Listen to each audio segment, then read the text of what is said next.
Thanks, Brandon! Oh, goodness. Yep, I've forgotten what my real face looks like. No scars, though. He does. I was bleeding. What's just like you makes me an anomaly, an aberration.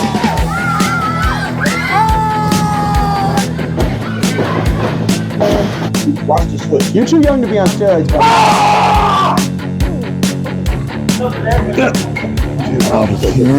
Keys, where's my wallet? Where's my everything? Where's my brain? Yeah. Oh, whenever I'm ready. All right. All right. So you're going to introduce yourself. That's a thing I do now. All right, cool.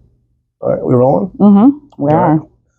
I am Josh Raymond, professional wrestler extraordinaire, trainer of the best pro wrestlers ever. Yeah, I'm Josh Raymond, a professional wrestler since 2003. I mean, I gotta say, Stella Buho is pretty. She's pretty. really I don't good. know who else you've trained though, but she's great. Half of the IPW roster are my students. Oh, all right. From Terry Van Avery to Jorge to, name somebody. I don't know. Davison. All right. Help me. I'm trying to think. This one. Him too. Yeah. Oh my God, LaDon, thank you. My brain Yeah. is gone. I'm not good with names. That's all good. No, LaDon Sanders. Yeah, that's one He's of mine. very fun too. He's a fun one. Him and Stella are a thing as well. I know. Yeah, Believe me, I watch. Okay. I pay attention. All right. I pay a lot Okay. more attention to All things than people give me credit for. That's good. You think? Yeah, so him, Vendrick Bison, Mondo, Real. Oh, Yeah. he's fun. Yeah. Also, real hype. Yeah. That is a great team. I like that. It was a good idea. So Jimmy Shaw was someone who broke into the business like a couple years before I did, but he was one of the guys who I traveled with early on. He's got a really good mind for the business. Like a lot of the West Michigan guys, I don't feel get enough credit. Like everyone, like Detroit's great. Yeah. Oh, and got a ton of they're people. Flush with people. There's a bigger talent pool over there. There's just more wrestlers in general. Mm-hmm. There's more schools over there too. Mm-hmm. So that's part of it. But Jimmy Shawlin's got a really good mind for it, so I thought it'd be a good idea putting one of my students with him, kind of to learn from, and it's helped like awesome. And now they become good friends too, which is awesome, nice. But help him learn a lot of things with like psychology and Okay. like where to do things. That's so important. It's so important. Like I studied psychology and I love that aspect of it. Like the whole thing is fascinating to me. Yeah, like there's different aspects of wrestling psychology in the sense of like storytelling. There's also like your character and like what your character would and wouldn't do kind of thing. But I think it's really paid off, and he's gotten really good really fast. Like he's been wrestling for a year and a half, and like most people are like, wait, really? Yeah. Oh, I feel like it's been a lot longer. No. Oh. Yeah, year and a half. Vendrick Bison, same thing, year and a half. Stella, less than a year. I see, and I feel with her, it feels like a lot longer too. Perhaps it's just because they grew comfortable with it. Yeah. Well, yeah, we do see her frequently, but it feels like they're comfortable with it. Yeah, and that's a big part of it is like in wrestling, you train and, there's good schools, there's not so good schools. There's some schools where you go for 10 weeks, you go 4 days a week for 4 hours, and then it's like, all right, go get it, see ya. And then there's schools like mine where I train you until you're ready. Like there's no set time. I've had students be ready in 3 months. I've had students be ready in a year and a half. Okay. So it just depends on each person. Like I don't want you to make a bad first impression. So that's a big part of wrestling is, your first impression, and especially in a new promotion. So once they're ready, I help them get bookings elsewhere. And I also have IPW as a good place for them to get experience, and a lot of experience in a short period of time. So it's kind of a nice thing. So how long have you been a wrestler then, and where did you train? I broke it in 2003. I wanted to be a pro wrestler my entire life, like most people. Most of them. Yes. Yeah. Like I never wanted to be anything else. Like there was never a backup plan or a plan B. no way. And I felt like if there was a plan B, I might cop out at some point. All right. You know what I mean? Fair enough. It's just kind of myself saying, all right, this is all you have. Put yourself into it. And of course, I have regrets about, things I wish I would have done better or differently. But I broke in 2003. I started training before that. When I was like 15, 16, I started tape trading with Jeff King. Tape train? Oh, I know him. Tape training? Tape trading. Okay, so trading. Okay, so this sorry, is the my thing. bad. You may not have heard of this because you talked to a lot younger people. Back in the late 90s, early 2000s, there wasn't YouTube. There wasn't like the ability to download a match on the internet unless it would take you like 3 days. You had your 5 kilobytes per second type thing. Yeah. So what you would do is you would have like an AOL Instant Messenger, and you'd have like your bio. And if you're a wrestling fan, you would have like your list of tapes. And what you would do is you find another person who was like that. And there was also like message boards, and you'd have these lists of tapes that you owned. You find somebody else like, hey man, I like these. Are you interested in trading? And they'd look at your stuff, like, okay, I want this one and this one. All right, well, I wanted 3 from you and you wanted 2 from me. Let's go. We'll each do 2. So that was kind of what tape trading was at the time. All right, that's interesting. It's a really interesting thing that nobody knows about. Well, wow. Some people do. I mean, obviously so somebody does. Yeah. But like Chris Hero was really into it. I could name a ton of people who were really into it at the time. So Jeff King, huh? So we're going to circle back to him because I really like him. So Jeff King was kind of my foot in the door. We tape traded, and then we backyard wrestled together. Really? I was 15 and drove my mom's car up here without a license. That's so bad. Did she know? I don't think so, but she wasn't home, so yeah, it was one of those kind of things. I drove up here. I got pulled over on the way too. Oh my! But I gave a friend who was my age, gave him his information. I knew his information, so I got away with it. I'm like, oh, I don't have my license. I'm driving my friend's car and my friend's mom's car, and so I got away with it. And I had like trash cans and like silly backyard wrestling stuff in the back seat, and I couldn't imagine what the cops thought. They didn't give me a ticket, didn't do anything. Bought it. Well, didn't give me a hard time at all. So that was kind of cool. I get there, meet him like in person for the first time, and from there, like we do our little backyard wrestling stuff. That was cool. I'm like, oh, cool! I got somebody locally that I know who's really into wrestling, and so we kind of like our friendship blossomed from there. I'd come up, we'd hang out. He ends up introducing me to a guy named Scotty Z, who you may have heard of. I've heard of him, yes. Okay. So Scotty Z was like the Grand Rapids, West Michigan promoter for a while. There were 3 West Michigan promoters when I first broke in. There was Scotty Z, a guy named Jeff, or otherwise known as Speed Bump. You probably haven't heard of him. Mm-mm. And then a guy named Jeff Hill, or Hardcore Norm. You may not have heard of him either. Mm-mm. He kind of ran like more of southern area. Anyhow, Speed Bump and Scotty Z ran Grand Rapids. Scotty Z was running shows since like mid 90s. He'd bring in like Rhino and Sexton Hardcastle, which was Edge and Christian. I love Edge. Yeah. So he'd bring on like all these guys before they were like names, and would draw really well in like these community centers. But it was like his ploy of getting to play wrestler, because he wasn't like a trained professional wrestler. Okay. He was just a goof who thought he'd somehow get in the business and promote, and somehow it worked. There's people like that now. There's tons of that. There's tons of that. Tons of that. No, I just in general, like there's people in the business who like just start promoting because they think they know what they're doing, or guys who show up at shows who aren't trained, who's like, I'm just gonna wrestle. Yeah, that's what I'm gonna do. So I posted a thing recently about a fundraiser I'm doing, and I got like random people who aren't trained professional wrestlers. So if you need a wrestler, man, I'll be there for you. Oh Lord! So, I mean, thanks for the thought. Yeah, and I don't. Part of it is people don't really realize like pro wrestlers are trained professionals, and it's a thing. It's fake, but it's not. It's not. Yeah, I don't care about the word fake. People say that all the time. I know. I always say it because I mean it, but I'm always ready for like some what? It's a predetermined outcome of a performance art of some sort. Which is fine if you're doing a good job. Nobody cares if it's every movie's fake. It is. Unless it's a documentary, it's fake, and even then, some documentaries are fake. Kind of fakey. Yeah, exactly. So for the most part, though, I get introduced to Scotty Z. He's running a show, so Jeff King and I go and we set up the ring, and Jeff King gets on this show. And Jeff King's not a trained professional wrestler, but he puts him on this show. I don't know. I don't remember why. Maybe he sold a couple tickets or something, but Scott puts him on this show along with Max Morrison. Oh, I know. So I get introduced to Max Morrison to him as well. So these are guys who I kind of like broke in with.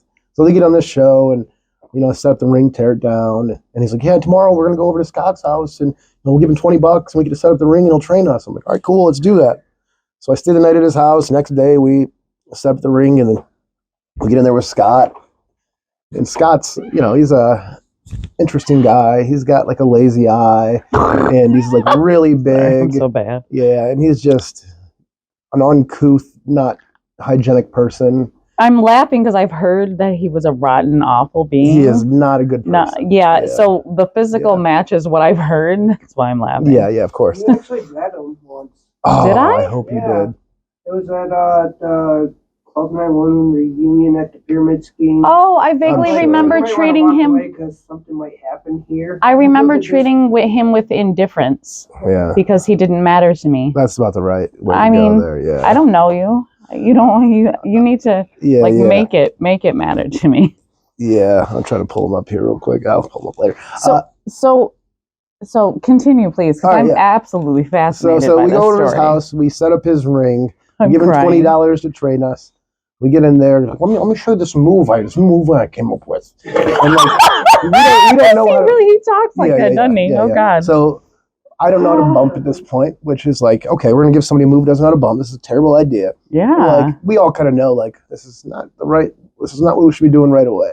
And like we're naive. We're not that naive. So he does something and just like power bombs me in the back of my head, and I'm like, all right, go. And his ring was terrible. His ring was like, it was really bad. It was just not made the way most rings were. There was like a spring in the middle, like a car spring. You know what I mean? Like that doesn't seem like it would work good. It kind of did. It was a bad ring. It was terrible. It was terrible. Are you familiar with Scott? Yes. How? I'm curious. Yeah, Jeff King, Max Morrison, Shaw and all of them. We were in his school. You went there too? Yeah. What? Wait, this is groundbreaking stuff. Okay. They did, but yeah. Yeah, no kidding. Yeah, that ring was fucking brutal. What was your wrestling name, or what did you go by? Morlock. What? Yeah. I know you. I'm fucking Holy screaming shit right now. This is me running Wait, away. this is crazy. I know Morlock. Yeah. You know more. Okay, so you know Scotty Z. You know the stories. Yes, I've heard a lot of Holy from him. shit. Oh. Yeah, how bad he was. He had a hardcore match, ladder match or something over at Kentwood Arena.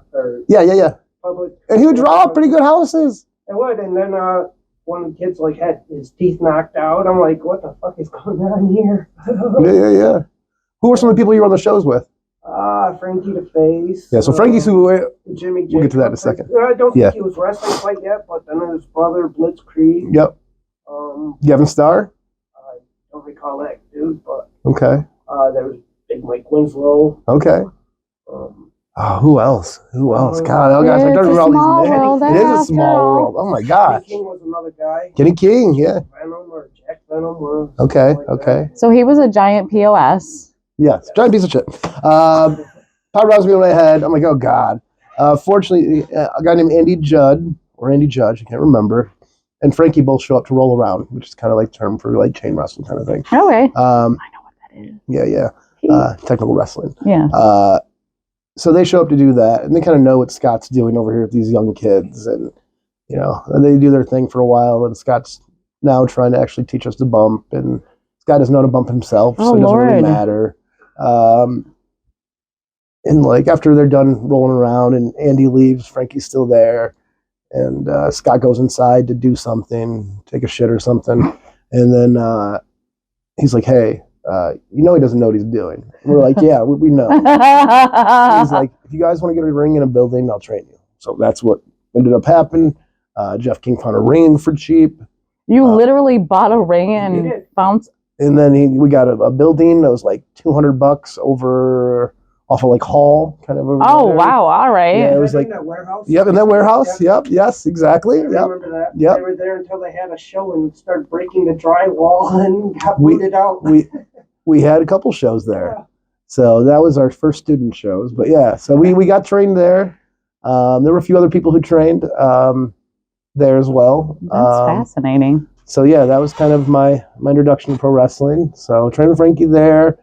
Trained with a guy named Matt Maverick who ended up becoming Harker Dirge. Probably not familiar with him. He was out of like Fowlerville. I know where that is. He's a good old school type of wrestler, kind of a Southern style. He trained with Adrian Street.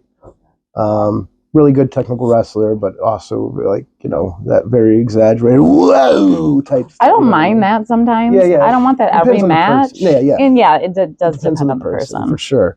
You know, I look at wrestling cards as kind of like a circus. Like, you know, you don't want to see all, you know, elephants the entire time. Yeah. You want to have, you know, the trapeze. So a little bit of everything. I feel like a wrestling show should have that. So if you don't like this match, I like the circus analogy. I usually think of it as a buffet, but the circus analogy is fun too. Yeah.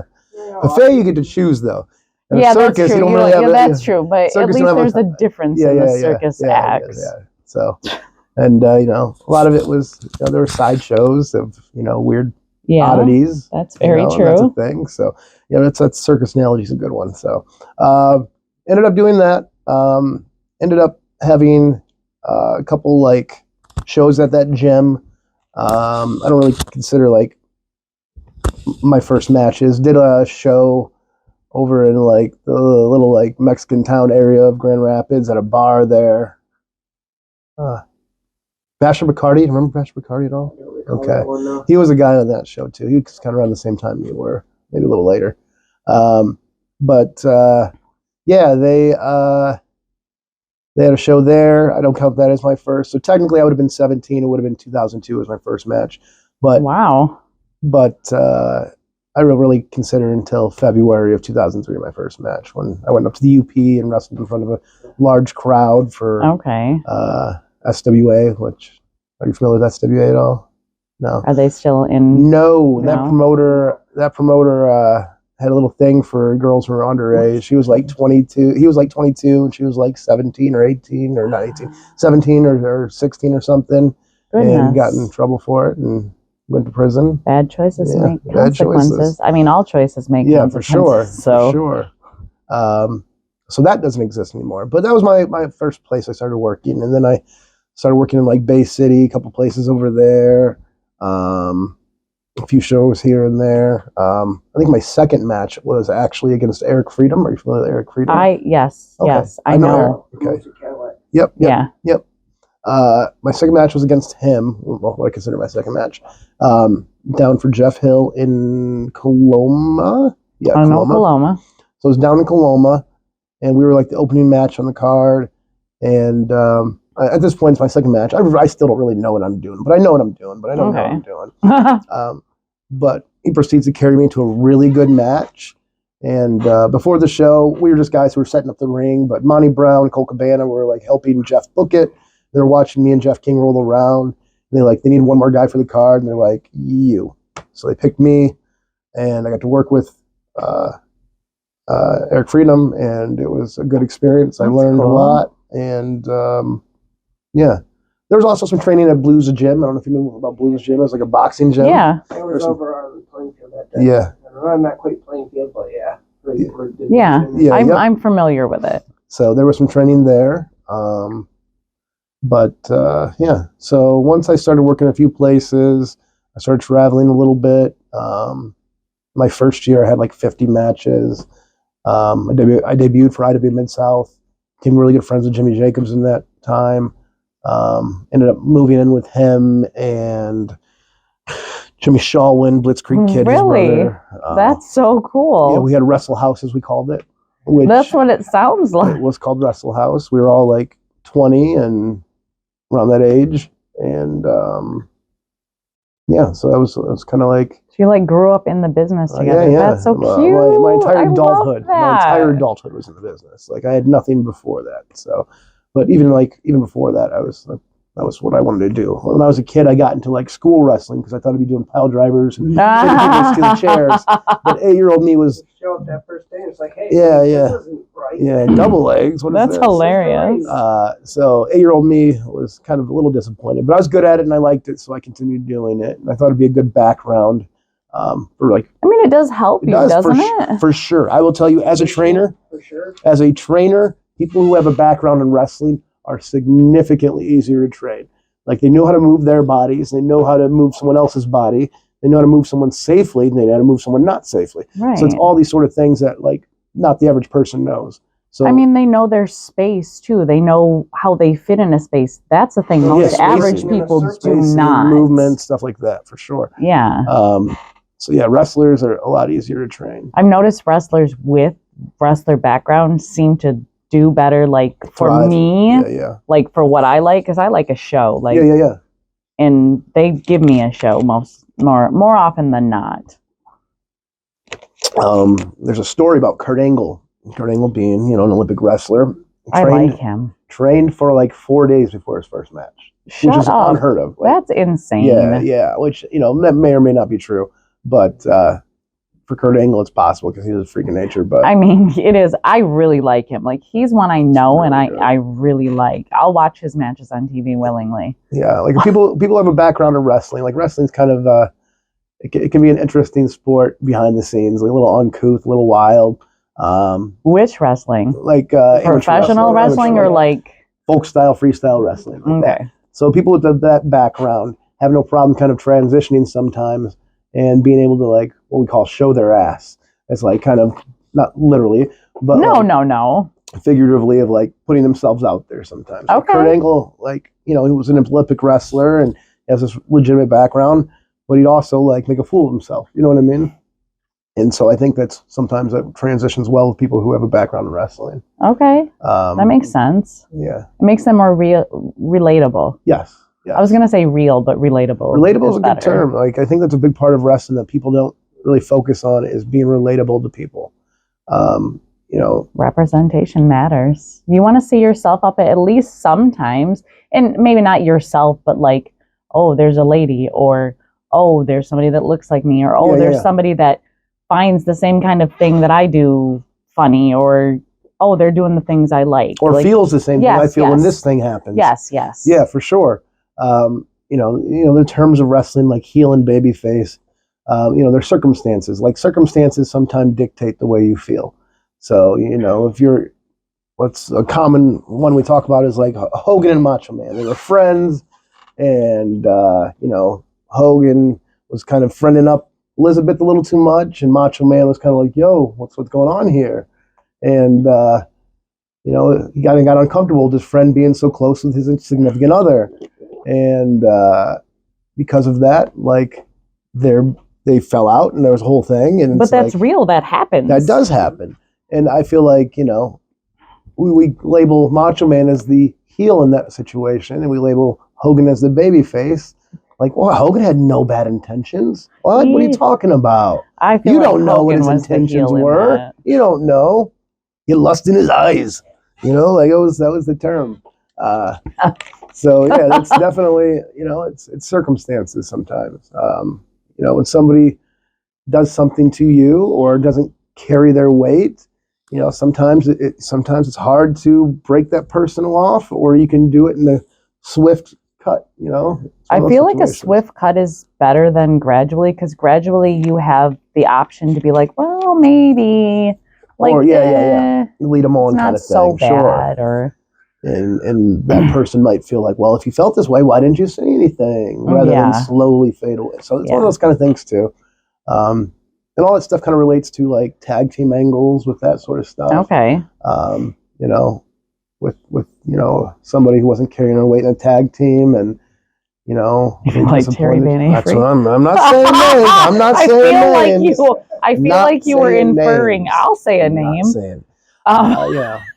You know, even if they're like your student, and you know you got feelings for them, you know, you want them to do well, and they're just not carrying their weight. Sometimes you just gotta let them go. But yeah, so there's different things in life, and you know, sometimes people point you out as a bad guy, but maybe you're not the bad guy. Maybe you're just the guy. You know? I mean, that's entirely possible. Yeah. So how did you transition from, why and how did you transition from wrestling to, I have a promotion now? Oh, like, good question. What? Did you just wake up and be like, you know? No. I already do this thing. Well, so I started wrestling, and my career started taking off like pretty quickly. Okay. I was on TV by the time I was 21. Yeah, I heard you're famous. Yeah, I'm not famous. I don't know. People say it. Famous. Everybody is famous to me if you've been in a ring, because that's fancy to me. That's very kind. That's fucking true. Yeah. come down to school sometime, get in a ring, you'll be friends too. But yeah, so my career started taking off pretty well. I worked for IWM South, which was kind of big at the time. When I worked there, they were like the top tape traded type place. You know what I mean? So like for independents, like, okay, of course, so you have number one, WWF. This is after WCW. And then there was, like TNA, Ring of Honor. Okay. And then there were like CZW and IWA. Okay. So those are like, the number 4 company in like the US. And so there were a lot of eyes on it, of people who were like really in independent wrestling. There were a lot of eyes on IWA. So I kind of had a start there, and it wasn't the best first impression. It was an okay match. Next night, a better match. But I didn't come back for a few months after that. I didn't feel like I was ready, kind of thing, to be at that level. During that time, I continued training. I went over to Scott D'Amore's school in Windsor, and I got acquainted to him through Alex Shelley.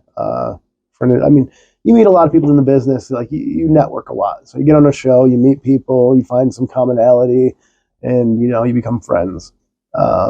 I call that normal life. I just talk to everybody. Of course. Which is good. I guess I'm good at networking and didn't realize it. Yeah. No, that's not intentional working, but it's just, that's just what happens. I mean, you have to get to know people, to know other people, to be able to do things, For right? sure. And there are people who do that in the work capacity of like, they have no intention of really being this person's friend, but because they have kind of connections, I'm going to buddy up with that person. No, that does happen. Okay. So like working a friendship kind of thing. It does happen. I've seen it plenty of times, but so I work out a little bit at Scott D'Amore School a little bit, got acquainted to him, working all over Michigan, Indiana, a few other places, Illinois.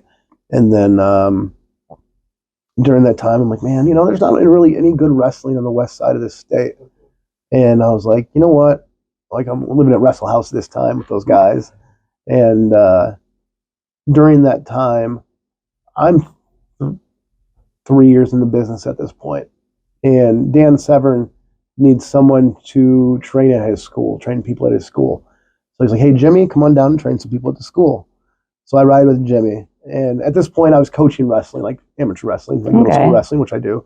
I've been coaching middle school wrestling for 3 years at this point. And growing up wrestling, I know how a practice is structured, and I know how to run that. And Jimmy gets there, and he runs his practice, and I help out a little bit. And I'm able to find like the key small things. That's the reason why things aren't working the way they are is maybe this foot's out of place, or maybe this elbow should be lower. I can find those things pretty well. So he's training people, and I'm just kind of like, not nitpicking, but I'm just trying to help a little bit. Like, okay, move your elbow down here. And he's like, oh. Like Jim's kind of watching me. He's like, man, you should probably be the one to do this. And I'm like, all right. So him and I do it for a little while, and he just kind of is like, yeah, I don't want to do it anymore.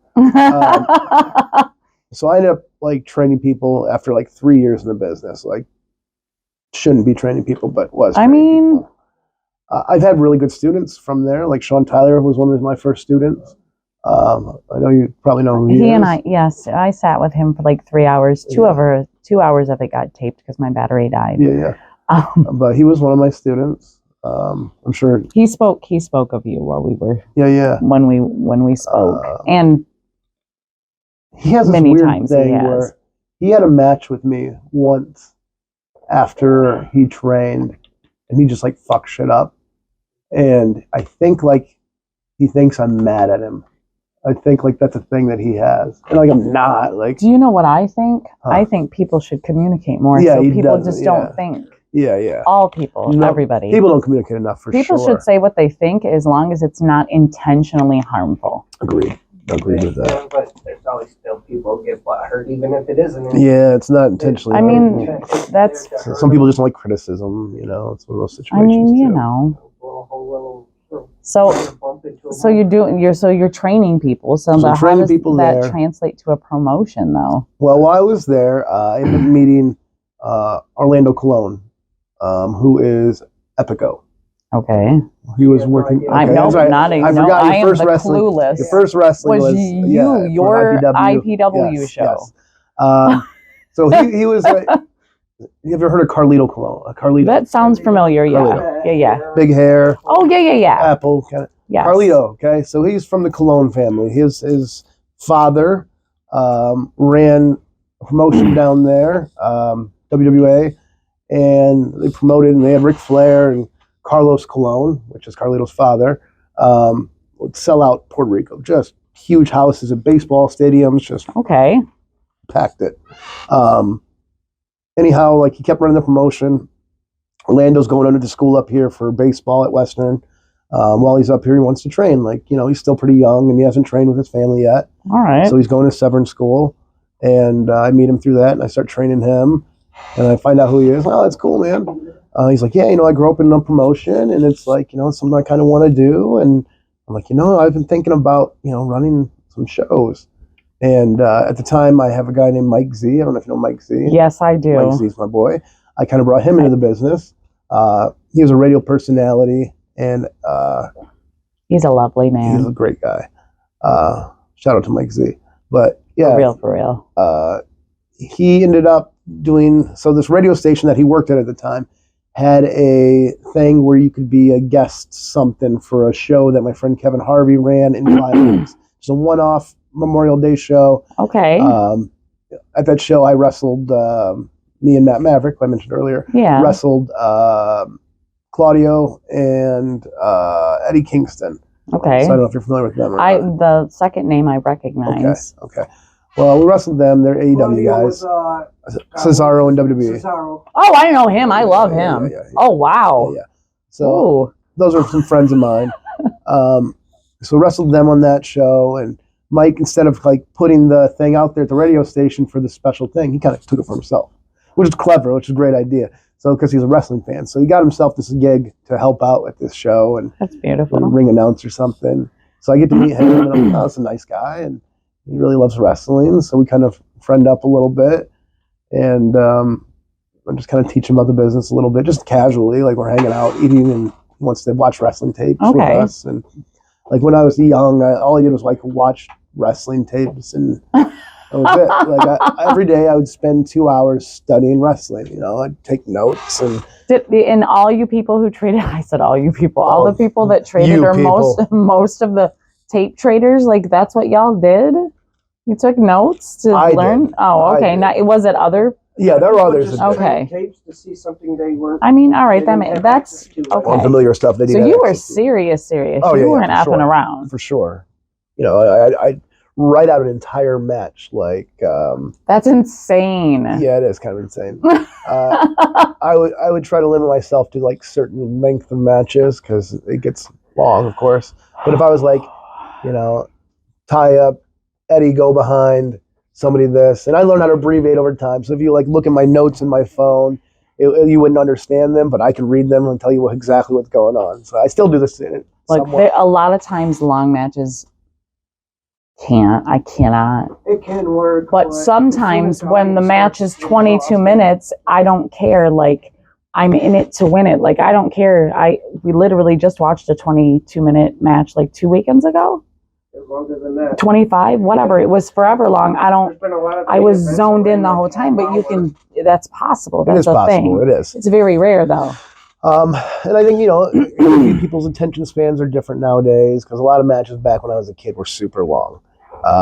You know, 5 minutes. yeah, of course. You know, but people don't have a lot to compare it to either. There wasn't MMA. There wasn't like you don't know what a real fight was. You had boxing. You know what I mean? Yeah. Boxing and pro wrestling, and so you don't know what real strikes and whatever it ever looked like, and you know you don't know what real chokes looked like. So you know, I think it's part of the reason people didn't understand and. You know, we're okay with rear chin locks for 5 minutes, but Because they didn't know any better. All right. Different tangent. But yeah, so I took a lot of notes, and you know, he'd sit with me and kind of like watch as I took notes, and Mike would be like, you know, why is he doing this? I'm like, oh, this is what we call a hope spot. He's like, oh, it's okay, and I explained to him kind of that sort of stuff, and you know, and we friend up. Anyhow, him, Orlando, myself. So Mike Z, Orlando Colon, myself. We're like, all right, we're gonna run a show. So we find a venue in Kalamazoo. They're like, yeah, just give us $200 to go on the show here. All right, cool. We give them some money. We rent the ring from Jeff King that he bought. That's hilarious. And he brings it down, and we run the show in front of like 12 people, and like no one showed up. All right. We did it really quickly. We we wanted to run a show. We had 3 weeks. We're going to do it. So we do it, and we recorded it, and we put it on public access. So at the time, everybody had cable. I remember public access. And we put on public access. We put it on public access in Kalamazoo and Grand Rapids. Oh. And we promoted to a show we were going to do a month and a half later. So we did storylines, built up to this show, and it was Golf Dome and Schoolcraft. And turns out we packed the fucking place. It was awesome. Wow. Yeah, so we did like 250 people there. So going from like 12 people to 250 people is a nice little jump. That's a big jump. Yeah. Dang. So we packed that place, had a good show. The next day we did a TV taping again. We still had quite a few people, maybe 90 people the second day for the TV taping. Did that. And then we started doing that every month. We do like 5 weeks of TV, and then a big show, and the next day we do TV tapings. Okay. And so that was kind of the idea I had. So we did that for a while, but then my career outside of what my promotion started taking off. And Orlando started kind of hanging around WB. So he ended up missing a show and going to WrestleMania with his cousin, getting introduced to events and all this stuff. And then he ends up getting signed like not long after. I Yeah. love him. Yeah. So I end up, my career starts taking off. I can't even make my own shows anymore. So Mike was having to run everything by himself. I have some of my students on the show at that point. A guy named Caden Ames, a guy named Christian Abel. Christian Abel became my best friend later. We'll talk about that. But he was one of my students from Severn School. He got on the show. And my career was taking off. So I was like, yeah, we're not going to be able to run shows anymore. And yeah, that's kind of how I first had a promotion. That promotion was called Hybrid Pro Wrestling. Ran out of Kalamazoo primarily. Ran a few shows in like Pop-Up, mostly out of Kalamazoo. Ran one in Coloma actually as well. But I did some stuff, 2005-ish area. So you started, you trained somebody else, you had a promotion, and then you started getting famouser. So you were like, nope, on that promotion, I'm too busy. Yeah. And now you haven't. Then you were famouser, and then you wrestled, and then you started another promotion? Yeah. Am I following the timeline? That's pretty accurate. Yeah. All right. So my career started taking off. I was working for IWA for a while. Okay. And I kind of changed gimmicks. When I first started pro wrestling, I was Josh Abercrombie. That was my wrestling name. That's silly. Yeah. So I was like, I just got out of high school wrestling, and I was like a lean little twink. Okay, like, totally. All right, I love it. Yeah, and I during training, I was wearing like a blue Abercrombie shirt, and they're like, yo, I was trying to think of names for me, and it'd be Josh Abercrombie. So that first show I did up in the UP, I'm Josh Abercrombie. And I came out, and I was like a prep. I would assume heel then. Yes. All right. So I did that. That was my first thing. I think out of my first 50 matches, I think I was a heel 49 times. Oh. I only was one babyface once. And so I got to be a heel. I liked that. And I think being a heel's good. I wouldn't suggest it for somebody who's first starting out. No? A heel kind of carries the pace of the match. What I mean by that it definitely does. Is kind of how they feed and the amount of time they put in on like a heat.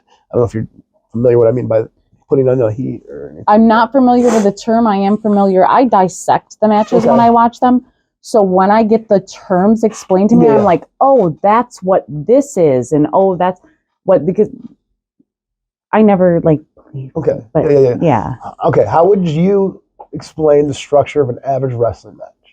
Okay. So you start and you heel and usually comes out first because they want to make the crowd hate them. So they like the face by default, more. Exactly. Right. Because the heel carries the match. I've said that from the beginning. They have to make the crowd hate them, so the crowd will, because you got to have somebody to root for. There's times a heel's come out, and I don't even like the other person they're wrestling, and I'm like, I'm going to cheer for him just because I hate you so much, you ugly face. Exactly. And then they do the wrestling, and sometimes it seems like the heel is going to win. Let's start the whole structure of the match. What's the beginning of the match usually? If you're thinking the beginning of the match, what happens? The bell rings. Okay, bell rings. Okay, and then in the beginning of a match, who does what usually? I mean, the heel usually taunts the face. Okay. And the face is just kind of like, well, let's do this. Like, let's wrestle like we're supposed to, or something to that extent. No, you're right so far. And then the heel is like, and they push too far. They do something. They like yell at a kid, or they like push them too much. And he's like, nope, you just effed around and found out, boyo.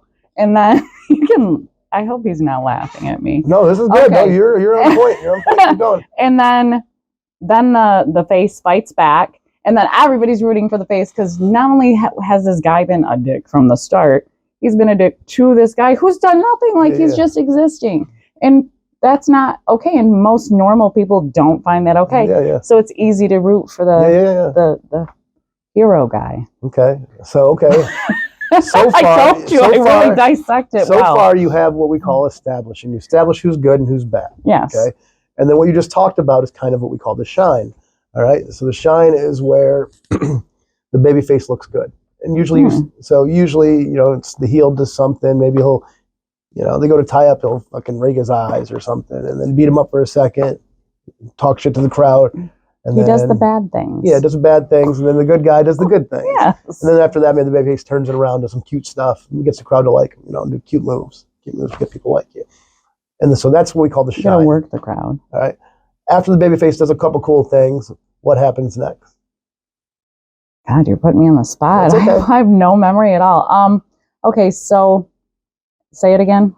So beginning of the match happens. Yeah. And after the babyface does some cute stuff. Yeah, the beginning. Usually, it seems, at least from my memory, like the heel starts winning then. Yes. The heel starts, and you're like, oh no, that can't happen because he's a bad guy. Like. So this is what we call the cutoff in the heat. Okay. So the babyface gets cut off sometimes by their own, mistake. If they get too like overzealous. Yeah. So maybe, he'll slam the guy. You want to see me go up top, do the thing? Yeah, you don't call jump your off moves. And the heel moves. You know what I mean? Yeah. The heel moves. Or it could be the heel does something dirty. The babyface is whooping that ass. He hits the ropes, but the heel catches him and throws him on the ropes. You know what I mean? So those are what we call cutoffs, and then we start the heat, which is part of the match where the heel just beats up the babyface for a while. But during the heat, we have something called hope spots. So we don't want to just have a punching bag for 5 minutes straight. It seems the like he's fights gonna back a little bit, just a little bit. Maybe rolls him up out of nowhere, 1, 2. Or he'll be almost done and he'll like get a foot on a rope. Yeah. That's a hope spot even in its own. Yep. Just showing you're alive. You know what I mean? Showing you still have some fight left in you. All right. After that comes the. What do you think? I don't know. Usually you're killing it so far. Usually that turns into the heel being like, "Oh, you're not cheering for him now, are you?" And like, bitch, I know what you're doing, and we all know what you're doing, but we still. Then the crowd still really starts getting up for it. And then what happens? And then he comes back. Like that's it. The comeback. Yeah, that's the next term. The comeback. He's like, just all of a sudden he'll like slip out of that thing, and he'll like get him in another move, and it'll be 1, 2, 3, and done. Or like he'll kick his ass for just a minute, and then there'll be this magic. And then he'll be done. But sometimes that happens. And then the heel is like, nope, just kidding. You're not really going to win. Yep. So, that's the comeback. So we just explain, like, you unknowingly know the structure of it. Like, I thought you would. I just based on like that. I'm 6 classes away from my bachelor's in sociology. And I switched halfway from psychology to sociology because people are fascinating to me. People are fascinating. But this is kind of like, like literature in the sense of like a 3-act structure. Or it's a Shakespearean play. I will say it until I run out of breath. Yeah. So it's like a movie. You have these various acts. You have your established, who the heel and the face are, the protagonist and antagonist are, kind of thing in a book. And then you do what we call the shine, we just talked about, where the baby face does some cool stuff in a book. Maybe, he does something nice, saves a cat, walks a little bit across the road, whatever. And then you have what we call the cutoff, which is like the conflict, the struggle where, the guy steals his diamond or whatever, or kidnaps his wife or something. Or takes his necklaces. Sure. Exactly. That's an IPW thing. But, in pro wrestling, we call the cutoff, and then we have what we call hope spots, which is like he almost gets this guy back, but then something bad happens and it cuts him back down further. And it's like Then finally you make the comeback, which is where he comes in and he kicks ass and beats the number 2 guy, and now he's right here for the main guy, ready to kick his butt. And then after the comeback, we have false finishes, which happens way too much nowadays. We'll talk about that in a little bit. And then finish. So comeback, false finishes, finish.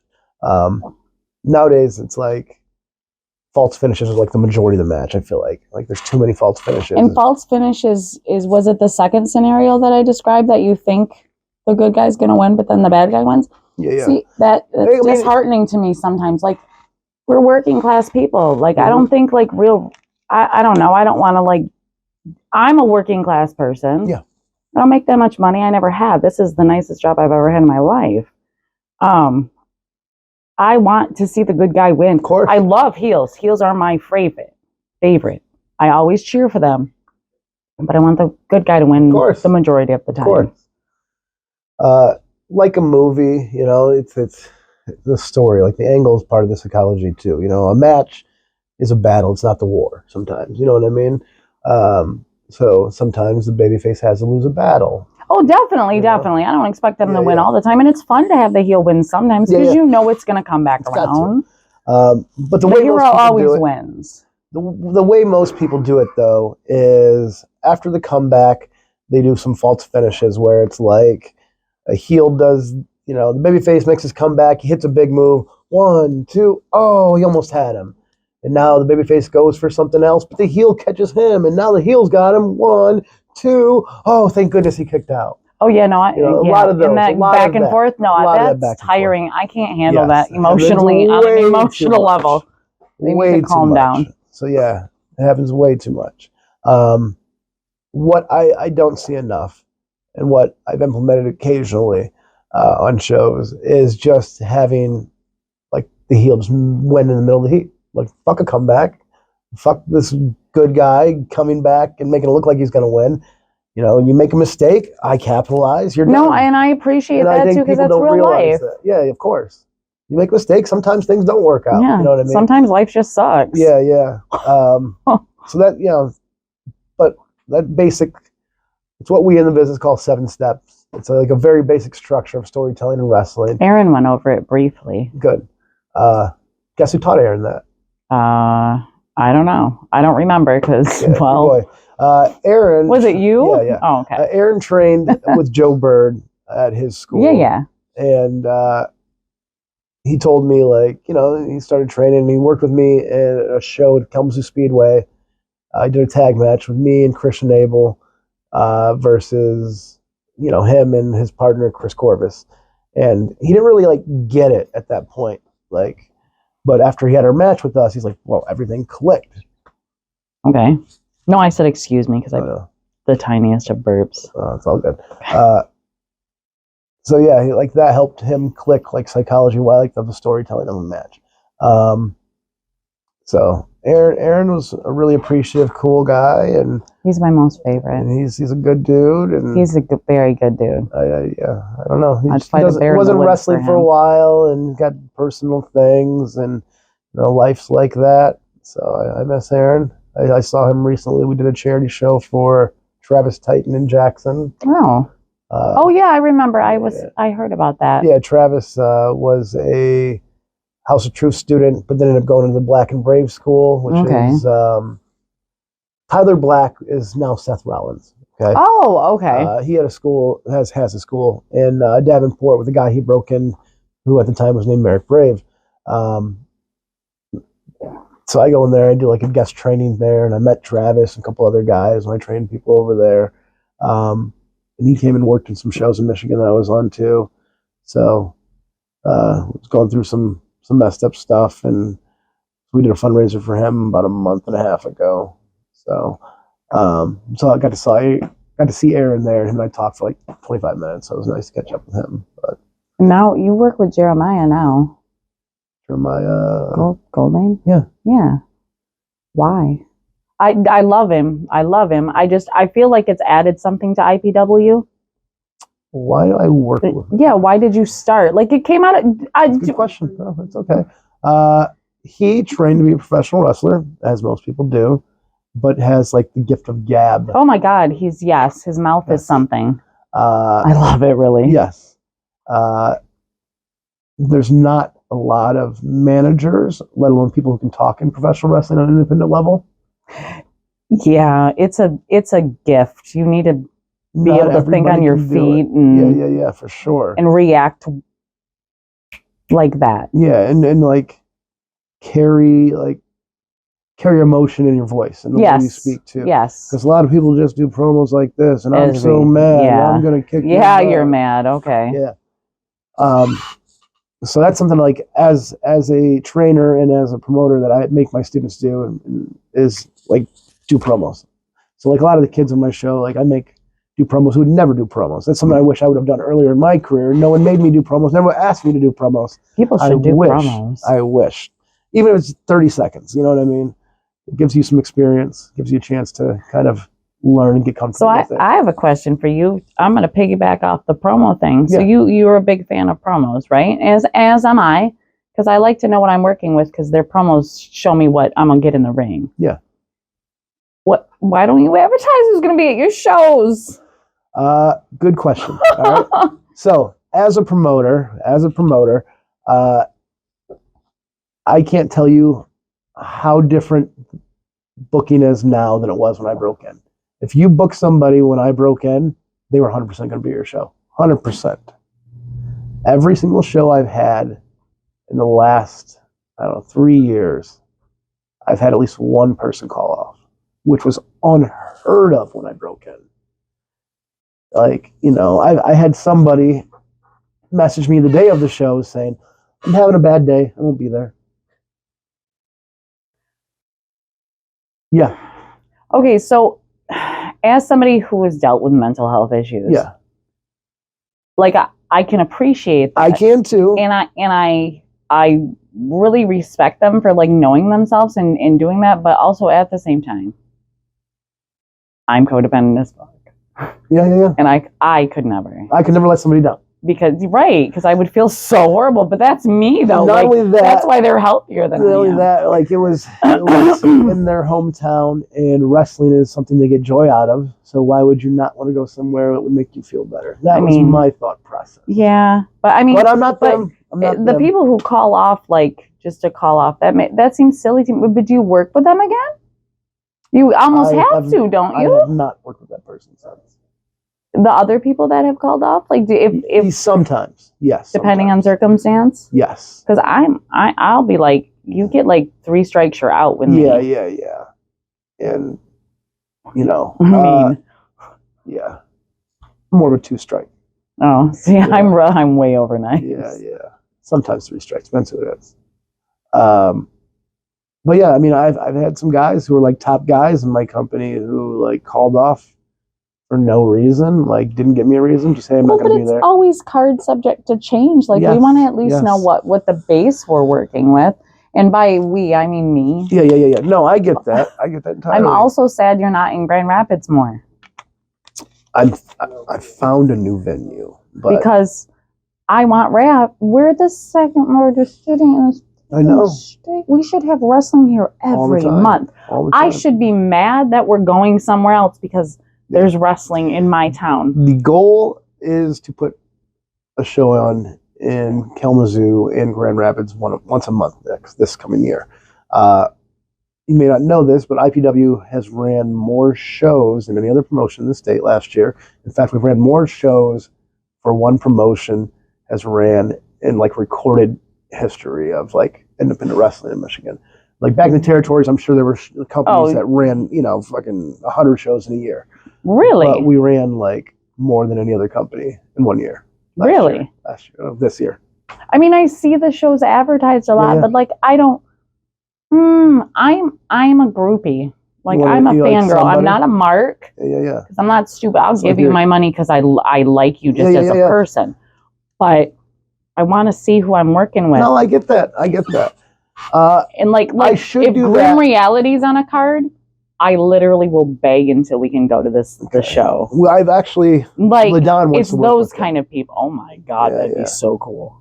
Sorry, I don't know. I'm not familiar with them, but yeah, I mean, I'm always working with trying to get different people in. You know what I mean? Like You know who Isaiah Moore is? I love Isaiah Moore so much. I was just texting. Oh! I was just texting him. So I'm trying to get him coming. Like I'm always trying to get different people. Yeah.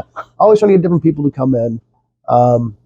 But like my promotion right now is a place for my students to get a lot of experience in a very short amount of time. that's fair. That's fair. So I have my base people. You know what I mean? My base people being my students for the most part, and my friends like Jimmy Shawlin, who he's great though. He's so good. And they are more reliable than the ones who I book.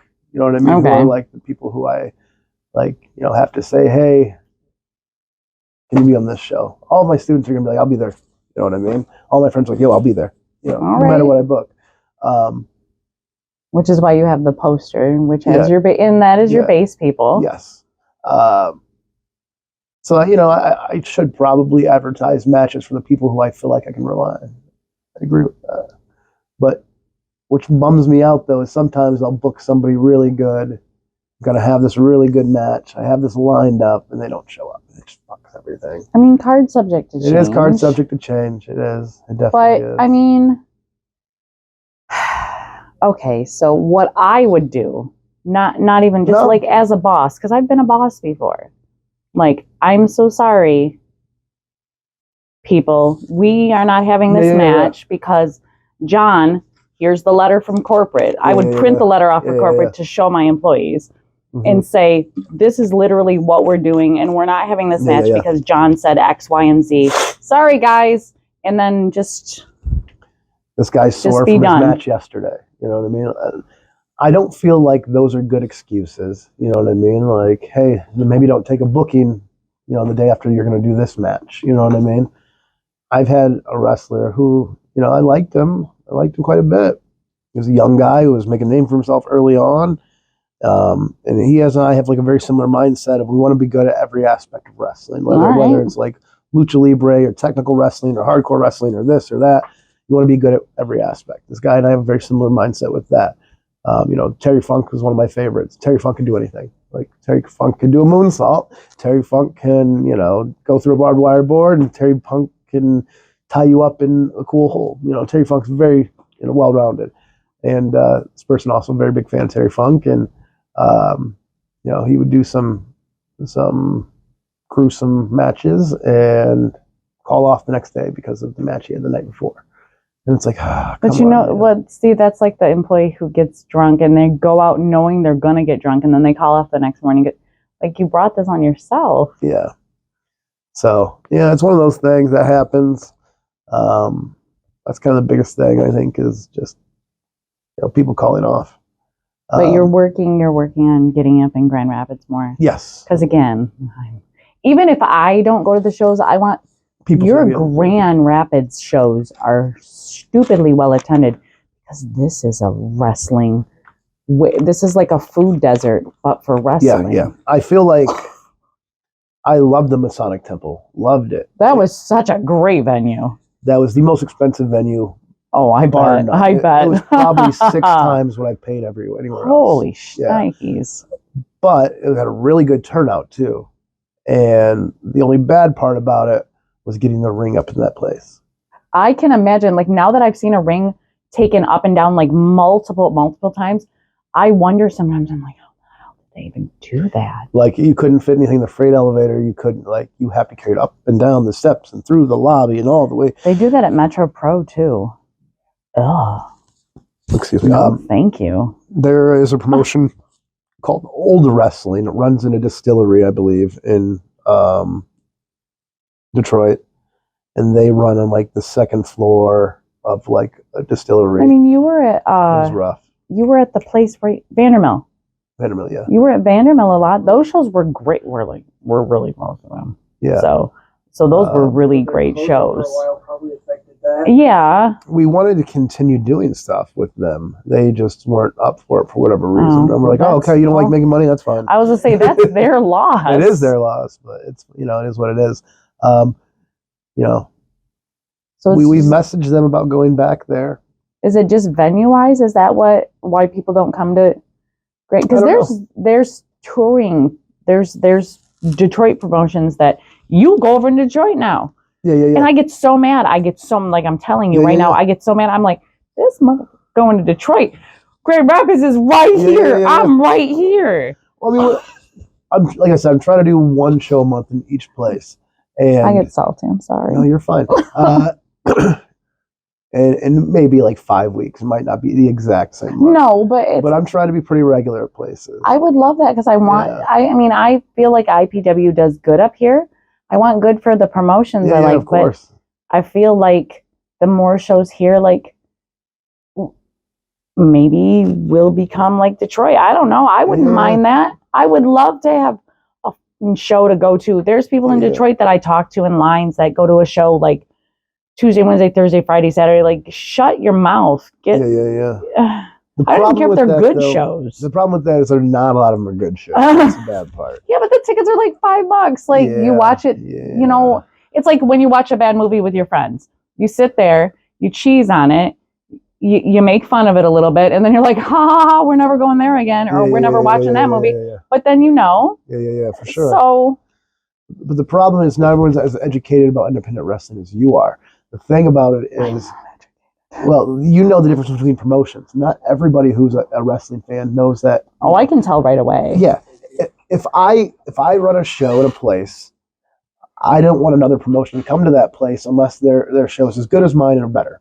Why? If you come to the same town I'm running in and you have a shitty show, it puts a bad taste in the mouth of people who are just casual wrestling fans. Sean talked about that. You know what I mean? And it happens. It happens. One bad person. It's like in class when the little stupid kid would ruin it for the entire class. Yeah. Like, that's not fair. We all get our head down because this one dumb kid. That's not fair, but that's what happens. It's exactly what happens. You know, I was running some places and that's happened. It's definitely happened. I mean, it is what it is. But I'm glad you're coming to. Yeah. And I appreciate the fact. I feel like Jeremiah breathed some not life. I feel like bad saying that, but it's interesting. With him there, because you don't ever know what that man is going to do. Yeah. He's insane in the best way. Like, I love it. Yeah, for sure. Yeah. But love him. He's not predictable at all. No, he's not. And I think that's something that, like, I think it's going to happen more of. It's just kind of. You've always been really good with storylines. I appreciate that a lot. I grew up in a business. Storylines are great to me. I grew up in the business of just shows of matches for the sake of matches. I rarely was in storylines, and that's why I probably rarely had promos. Most promotions don't do storylines, as you've been to shows and you know that. Yes, they don't. The promotions I like the best are the ones who do the storylines, because if I don't watch, he watches all the YouTube shows. I don't usually watch matches on YouTube, but there's two of us. I can go to one of your shows every 4 months, 5 months. I know, I mean, the progression would have changed, and sometimes I'm surprised, like, oh wow, that happened, but it still makes sense to me. Like, I can still, like, I can figure it out contextually, like, through clues. Right. So I appreciate that. It's like a soap opera. Like, you watch it when you're sick, and then 7 months later you watch it and you're like, people talk this is about different, but it's still the same. Yeah. People talk about wrestling being like a male soap opera. I think it's just like a physical version of it, though. Yeah, it is. Yeah. It's a minstrel show. It is. It is. But yeah, I mean,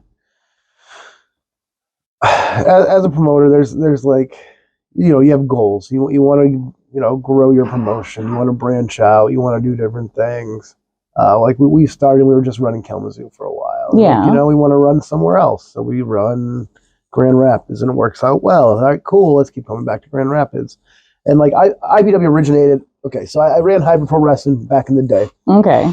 My career took off. When I was 21, I got a contract, wrestled for MTV on Wrestling Society X, which was a TV show they had. That's cool. It was like a season. It was like 10 episodes long, plus like 10 internet episodes before internet episodes were a thing. Wow. It was just like 2006 is when it finally aired. Okay. So it was well ahead of its time. 2007 when it aired. And then from there, like, I went down to AAA in Mexico, which is like their biggest promotion. Arguably CMLL is, but they're kind of here. And then from there, I started doing like CZW, PWG, And then around that time, my student who I mentioned earlier, Christian Abel, and I became very good friends. And in 2008, he moved from where he lived to Kalamazoo, and he moved into the new Wrestle House, which was him, Mike Z, Jimmy Jacobs, and Keith Cream.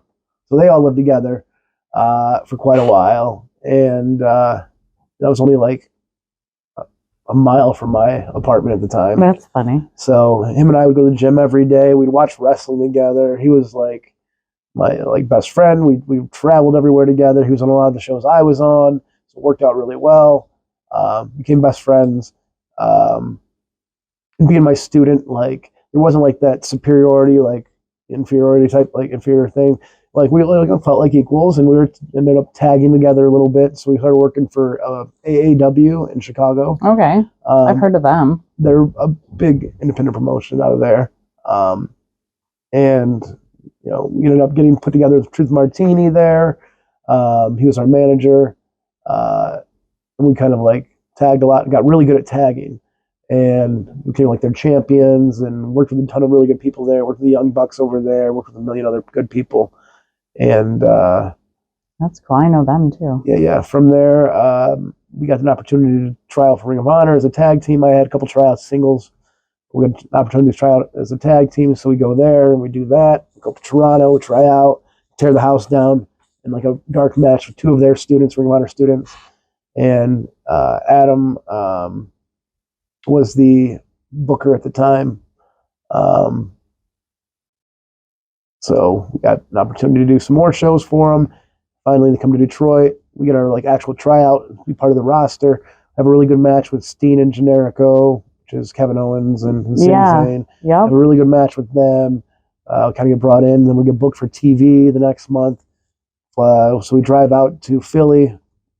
We do TV for Ring of Honor. They push us. They put us in a really good match, and then put us in like a job match where we did some stuff with some people. But yeah, they kind of pushed us, and we're doing stuff. We came out and did like a pay-per-view for them. Oh. And then Cornette gets brought in at that time. And I think Cornette's got a good mind for the business, but I also think he's partially trapped in 1985. So while he has some good things to say, it hasn't evolved necessarily. Yeah, that's a shame. A lot of that going around. Yeah. Too. But he gave us something to do, and we didn't do it the way he wanted us to. So we had a spot, and the spot got weirdly messed up, and it wasn't our fault. I'll tell you, it wasn't our fault. It was the guy that was in the ring that did this to us to come out, and Cornette said, "Wait until I tell you to come out," but he was doing this to the curtain, so we come out. So we came out a little too early. Okay. Cornette was kind of an asshole about it, and I'm like, all right. And then like a week later, they're like, all right, we won't put you guys under contract and this, and they give us like a laughably low amount of money. Okay. And I'm like, oh my God, like I'm driving out here and I'm making pennies as it is. And it's like, I'm going to sign to make pennies for a while. I'm not going to do that. And at the time, I just got married, trying to make a baby. I'm like, yeah, I don't think I'm going to do that. I had a couple bad concussions. Yeah. And so I'm like, no. So at that point, it was kind of like a straw that kind of broke the camel's back for a minute. I'm like, I'm just going to take some time off and see what happens. So I take some time off. Wife's pregnant. I'm like, yeah, I'm definitely taking some time off for a while. During this time, in 2008, I ended up breaking my back. Didn't know it. It's a whole other thing. At this point, I'm like, I need to figure out what's going on with my back because my leg's like numb. Oh, yeah. Yeah. So I go in and I get it looked at. And it's like, oh, you have this compression fracture. And I'm like, okay, cool. So I ended up getting that fused like a couple years later. And during the time, like I was just training a couple guys here and there. I bought a ring in 2005, right after I first did the first Hyper Pro Wrestling show. Okay. I bought a ring. So I had a ring set up in my pole barn. Had people come to my house. Did some stuff in my pole barn. Trained a few good people. Jun Hato, I don't know if you know who Jun Hato is. Yes. Yeah, he was one of my students. Oh, really? I love him. Yeah, he's really good. He's stupidly enjoyable. Yeah. So I have a lot of students like that people don't realize are my students. Yeah, you know what I mean? apparently. Like, There was a lot of students of Congo Kong that I didn't realize were his students until I was told.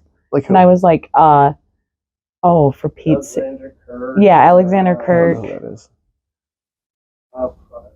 Yeah, see, I don't remember. Eric Surge. Well, I knew Eric Surge was. Yeah. No, he's got a lot of younger guys. Okay. Yeah, I don't remember now because it was some days ago. So it's gone. Okay. But yeah, I got quite a few students right now. Some are still working. Some have kind of given it up. I'm trying to think of some other people. Anderson Knight, another one of mine. I like him too. Gosh, I've done like most of the roster at IPW, not most, but a lot of the roster at IPW is my students. But yeah, so during that time, just training a few people, doing a few shows here and there, not a lot. Okay. Just kind of stopped pursuing it as like my go-to, like my dream of wanting to make millions of dollars and be on TV full time. Kind of like I just kind of dropped it. You accepted. You accepted. Yeah, I'm just like I'm a little too short. During that, like right before that too, I had a tryout. WWE brought me in. A little too short. Yeah, WWE brought me into Ottawa, Ontario, Canada. Okay. And I was there with Sami Zayn and a couple other people, and we had like a little tryout thing there. And Brian's like, "Hey, I want you guys to meet my Ring of Honor friends." So I meet everybody, and they're like, "All right, cool. You guys have a good day." I'm like, "All right." So nothing came of it. It was fine. I don't like the extra work. Like I can do it to make a few bucks, but it's like I have connections in AEW, I have connections in WWE. Like I can do it. Some guys really love that. Like it makes them feel good. It's like it makes them feel like they're in a higher level than others. To me, it's like I could call somebody and book this guy who's untrained to do it. You know what I mean? Like I could get anybody. Fair enough. You know, I could get anybody to come do it. You know. So you're still training then? Yeah, does that mean you're accepting new students? So yeah, I have new students. I'm still but during that time I was training people. I finally was like, you know what? I'm going to run a few shows here and there. I had people reach out from Water of Elite, and they're like, "Hey, we're doing a festival. Would you be interested in putting on a show there?" I'm like, "All right, sure." And they're like, "It's an Independence Day thing, so why don't you guys come in?" And I'm like, "All right." I didn't want to do Hyper Pro Wrestling anymore. It's been years. It's kind of dead. I ran one show in like 2013. That was on a Hyper Pro Wrestling show. But other than that, I was like, yeah. So we're like, let's do something different. And I'm like, it's independent wrestling. It kind of goes to Independence Day. Let's do Independence Pro Wrestling instead of Independent Pro Wrestling. So that's kind of how Independence Pro Wrestling got its name. It's aptly named. It is Independent Pro Wrestling. Yeah. So it went really well. So it was kind of like a yearly thing for a while. And then I ran the show up in Grand Rapids. And I was like, man, I should run more shows. And then I got connected with Terry, and he was training, and we ended up doing the Y Bar. The rest is history. Just kind of branched out from there. I kind of opened up my school right after that Grand Rapids show. Actually. So the Grand Rapids show that I went to, my very first show ever, that's like, that was the catalyst. That's exciting. Yeah, it was. Definitely. I was there from the beginning. I'm so stupid. My wife's calling. Oh, I'm sorry. Hey, call you back 1 second. Bye. By the way, she is the most lovely person ever. I love her to death. Yeah, she's my favorite person. She has been stupidly kind to me since the very first show. She is like the best person I know. You know what I mean? Like you meet people in life and you're like, oh, it's a good person. Like she's the best person I know. Yeah. Like every aspect of her, like she's a super good person. Like she's a special ed teacher. She's like, super good person. So yeah. So and you probably have to go. I'm so No, you're good. You're good. Are you good? Yeah, okay. Yeah. I'll look away. No, you're good. No, I don't know. I'm keeping with my phone. I don't give a shit. But yeah. So yeah, now I have a school. It's in Kalamazoo. It's on 9th Street. It's at like a MMA, boxing, all around type of gym. See, that seems like a smart place to have a school. Yeah. You have all your things there. It's actually a guy who I pitched the idea of opening up a jiu-jitsu, MMA, pro wrestling school to a couple of years ago. I had his oldest son, was one of my middle school wrestlers who I coach Aw. youth wrestling with. And I knew he did jiu-jitsu, and I knew he wasn't really happy at the place he was doing it at, or he was training. I'm like, we should just open something. We actually had a meeting. We sat down. I'm like, yeah, let's do something. I'm like, let's look for some buildings. We didn't find anything. And a year or two later, he finds somebody else who wants to do it, and they find a building, and they do it. So it's awesome. I'm happy. Like I coach his other son now, too. But yeah, I got a school, Kalamazoo. It's going really well. I don't advertise it though. No, you don't. When I heard, I was like, who is this? Like Stella. I was like, who is this chick and where is she from? Because everybody else I know from IPW. So yeah. But her, I was like, what? Yep. And then I learned that you were her teacher, and I was like, what? He teaches things? Yeah. So I've been doing the pro wrestling training thing for a long time, almost as long as I've been in the business, really. So it's kind of weird that, I've been in the business for... So why don't you advertise? Oh my God, see, we circle back to this, circle full round. There's hills I'll die on. I won't die on this hill, but I'll crawl it up. I will... the people who want to be pro wrestlers love the idea of being a pro wrestler. Not everyone who is interested in being a pro wrestler is capable of being a pro wrestler. All right. I think pro wrestling's for everybody. Doesn't matter who you are. Pro wrestling's very accepting. Yeah. In that sense. But not everybody should be a pro wrestler. I could never. There's various reasons for that. The biggest common reason is the people who want to be pro wrestlers oftentimes don't have an income, they don't have a vehicle, and they don't have a license. Okay, so these are very basic things that you need to be successful in life. I mean, yeah, you're not wrong. You know what I mean? So you just don't train those people then? Yeah.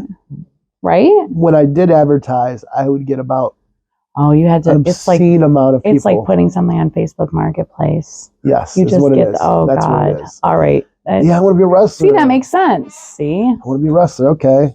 Okay. Well, it costs money. Oh. Okay. Never mind. All right. So is it just word of mouth then? It is word of mouth. If somebody comes to a show who's serious about it, like, hey, they'll talk to one of the wrestlers walking by. How do I get into this? And that's how I've gotten a lot of my students. Almost all of my students. That actually makes sense. Like, you don't want people coming to your business if they don't actually want your business. I think if you're serious about it, you'll find a way. You'll talk to somebody. The wrestler that told me that Stella had been trained by you was not a IPW wrestler. Like, it was another. Who was it? I don't remember. Oh. I don't. I'm so sorry. No big deal. But I know, I know it seems fake. Like, I can't remember it. I don't know. It was a Detroit. I know it was a Detroit person. Like, I just don't remember. Yeah. But I mean, other people, like wrestling people, know about you. Yeah. So they tell people, I'm sure. Yeah. So and that's what happens too. Is sometimes somebody will go to a PW or PPW show, and they're like, "Yeah, I want to train to wrestling," and then they'll go and train at PPW, and they'll go there, and Aaron's like, "You know what? You're kind of closer to Josh, and you're not going to get as good a training here. So why don't you go to Josh instead?" So that happens quite a bit. I can imagine. I've gotten a handful of people who started training at PPW that have gravitated my way. Too bad more didn't gravitate. You're telling me. Sorry, not sorry. I've met a handful of these kids who it's like, I feel bad for them. 24K, fabulous. Yeah, I don't Alexis Royale, Heather Blue. Heather Blue's got beyond that. Heather, I know, but there's people with good bones that I don't think are getting what they need to get. Yes. I think Heather could have been really good. I mean, she has potential to be good. Aaron took a liking to her, so he helped her too. Like, a lot of times, she's way better than she was. Yeah. Someone came into PPW. They likely, if they were good or had potential, Aaron would kind of take them under his wing. So yeah, that was one of the things that was fortunate at the time when he was helping out with training there. So you didn't take so you pay your people, right? Like, because I know there's a lot of you need to work your dues. I get that. I accept pay your dues, whatever. Like, I know the concept. I don't have to have the you know what I meant. If I book somebody, then they're paid. Okay. Because I know there's some people that don't. Most of my students early on, like, they're just trying to get experience. And that's a big part of it. I was like, when they go to other shows, they'll set up a ring, they'll work for free and just get experience. It's a common thing in wrestling. I mean, it's like being an apprentice. I get that. I did it when I started taking photos. And it's part of, like, even a band. You know, if you're in a band, you'll work go shows play music for free. Yeah. And it's, you know, wrestling's not like a lot of things, but it's a little bit like a lot of things. You know, it's. I took photos where you're wrestling. The IPW show was in the Masonic Hall. There was a wedding there. And I took my very first wedding photos there for free. So, a good experience. No, I get it. Of course. And that's kind of one of the things is like, okay, like, how valuable is wrestling in a ring to you? Is it worth driving 4 hours for nothing? It's one of those things you got to weigh it out. When I was young, like, I drove to the UP for $20. You know what I mean? And, like, I was happy to get that $20. I didn't think I was getting paid anything. You know? See, and I feel like acknowledgement is just as important as money sometimes. Yeah, for sure. Like, I personally would work for like $10 and like, you did a good job, or thanks for coming, thanks for helping. Like, I'm like, yes, I will be. I'm all for those sort of things for sure. Like, wrestling, the etiquette has changed too. Like, when I got into wrestling business, etiquette was very like structured in a certain way. You know, you'd shake everyone's hand when you first got there, and you'd shake everyone's hand when you left. I've heard you didn't leave before show was over. You'd always show up early, that sort of thing. And it's changed in that aspect. Like, you didn't call off on shows was another thing. And you took the first booking, regardless of, you know, if someone came to you with a better booking later, you always still took the first booking. And nowadays, like, you know, a lot of those things have changed. Like, I see people show up at bell time or after sometimes. And, you know, sometimes situations happen, like your car breaks down, not a big deal or whatever. But just to, you know, be late the day of the show just because, you know, you left late, you know, that sort of thing's like I don't know. It's one of those things. Do you think it's just because people don't take it as serious anymore? There's various reasons. Because think this past summer we were at that Wing Festival. Thomas Bailey was there. Oh, that's true. He wasn't going to make it to IPW before the show started because he was driving up there with Jeremiah. Yeah. Different situations. Well, I mean, yeah, you got to take things into account. Like the people that you. If someone's doing a double shot like that, usually they communicate it. You know what I mean? It's like, hey, I'm doing this show first. Is that cool? I'm like, yeah, of course. You know. And I was a wrestler there we first. Go back to communication. I was a wrestler first. All right. So even with, like, you know, if you get a better opportunity, like, that was something that was frowned upon. Is like, you take your first booking, doesn't matter where your second. You know, someone else comes to you on the same day, doesn't matter what it is. Like, I was a wrestler and I took a first booking, and then I had an opportunity to work for a really big company. And I was like, fuck, man, I need to do that. I need to do that big company thing. I'm like, fuck, I got to stick to that first thing. So the first time that happened, I stuck to my first booking, and I regretted it. So from that point on, when a better opportunity came, I would let the person know, hey, look, I hope you understand that this is a big opportunity for me. Please, you know, understand that I would like to take this booking instead. And most of the time people were cool. I've only had one person say no. I feel like I stopped working for him. Yeah, I feel like you should be happy. Yeah. For your people. Like you should have took mine then. Like, that's not how it works. Time, you know, it's one of those things. Like, if you're paying me $10 an hour, like, this is job wise. Yeah. And this other person says you can come sit on your ass for 8 hours a day and we'll pay you 24. Like, and we're gonna get you big exposure, and other people are gonna want you to come sit on your ass for 8 hours a day for 25. Like, you want that. You should want that for the people that. I want everyone to be successful. To you, I want everyone to be successful. I want all those sort of things. Because if they're successful, then it comes back to the promotion. Sure, I feel like for sure, one hand washes the other, right? I want, like, with Stella. Like, Stella works as many IPW shows as she can, but if she has another booking, by all means, take those bookings. You know what I mean? I want you to get experience in other places. I want you to get exposure in other places. All right, I guess that's a really good reason not to have posters of who's going to be on them. Yeah, that's part of the reason too. Look at there. See, you made that make sense too. Yeah. Sorry, I was salty about it. No, I get it. Like, you know, like, even if I book, like, my students are going to come to my shows because they're my students. They know they have a spot. Right.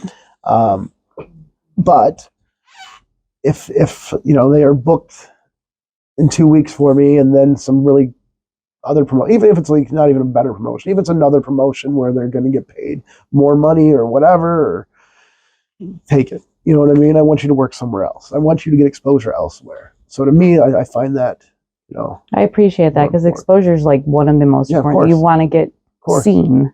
Yep. Because eventually you'll get seen by the right people. Get seen enough. Yes. And a lot of wrestling is networking. You know what I mean? It's if you want to get to the next level, you meet somebody who likes you, and that's in life in general. You know? Yeah. People get jobs because someone likes them. You know what I mean?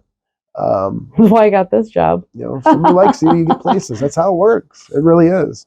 So being good sometimes helps you get liked. It's just being good in the ring.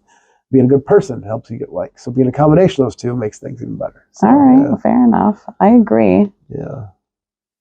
I don't know. What are some other questions? Anything good? Oh, Lord. Nothing I can think of. I grilled you on the 2 things I was salty about. No, it's all good. I will start advertising more, like specific matches of people who I feel are reliable. Please do, because I want people to come. I send people to the good promotions. I'm like, you should try this promotion or this one, or you're in this area. Why aren't you wrestling for IPW? Why are you at this promotion and not this one? Or, you know. Yeah, no, for sure. I push everything. Yeah. including my luck sometimes. I'm with you. Well, cool. Well, thanks for having me. Thank you for chitter-chattering with me. Yeah, I can talk wrestling forever. We had chairs. You do have never chairs. gonna die. Oh, I'm never. It's crazy.